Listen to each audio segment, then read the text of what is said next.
Okay guys, punta tayo dito sa baba sa ating mission area ngayong araw.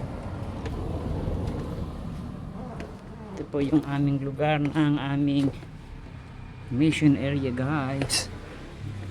Pababa tayo. Ito ang lugar ng Creekside sa lugar ng Taytay. Yung medyo madalas gam na.